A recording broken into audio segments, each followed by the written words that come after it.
For all of human history, our relationship with the natural world has been a one-way street. We talk at our pets, we guess what a whale's song means, and we treat the forests around us like quiet, passive scenery. The barrier is our biological hardware. Human ears cannot pick up the ultra-low amplitude frequencies humming through a dense forest, and our eyes aren't fast enough to catch the rapid micro-expressions flashing across an animal's face. But that wall of silence is breaking. We are crossing a threshold where we can actually process and decode what nature is saying. The exact same artificial intelligence models that power modern chatbots are now being trained on bioacoustics and environmental data. This technology moves us past simply watching animals exist. We are building the tools to literally talk back. Instead of translating animal sounds to English, AI translates raw biological signals into geometric data models. In the wild, thousands of species vocalize simultaneously, creating chaotic noise. Advanced neural networks process this audio to isolate individual voices. Identifying exactly who is speaking is a prerequisite. Once you isolate the individual, you can start analyzing their specific syntax and mapping actual meaning.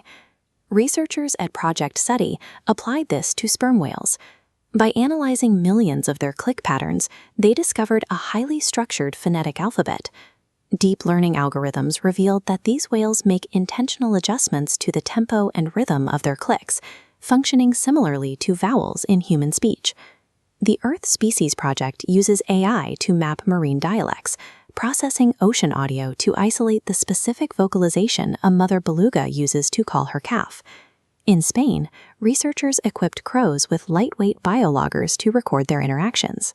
The AI uncovered over 127,000 vocalizations, revealing that crows use soft, low-volume murmurs for close-range family communication, sounds previously missed by human ears.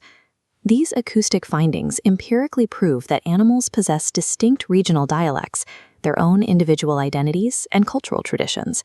True communication is multimodal, a layered exchange of physical movement, chemical cues, and electrical impulses.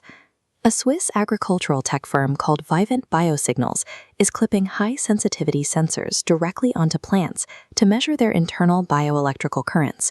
This timeline illustrates how machine learning reads those signals. The system translates these micro-voltage spikes to detect stress from a pest attack or severe drought, triggering an alert for farmers long before a single leaf actually begins to wilt. This multimodal approach is coming to domestic pets as well.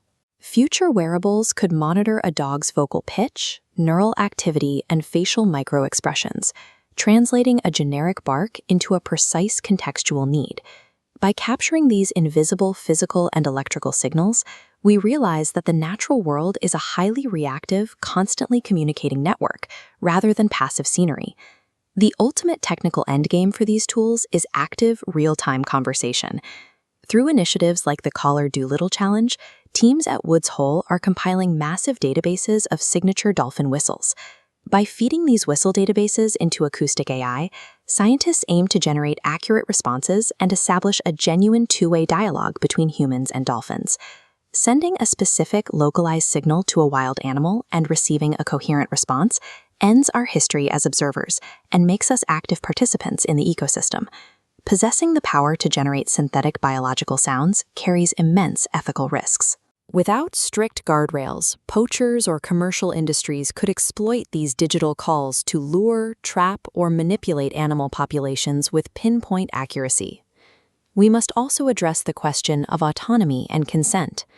Once we have empirical data proving that an animal experiences complex self-awareness or grief, our legal and moral obligations to them must evolve. Stripping away the mystery of what animals are thinking forces us to confront exactly how we treat them. It demands a permanent reassessment of global environmental policy, because humanity is finally ready to listen.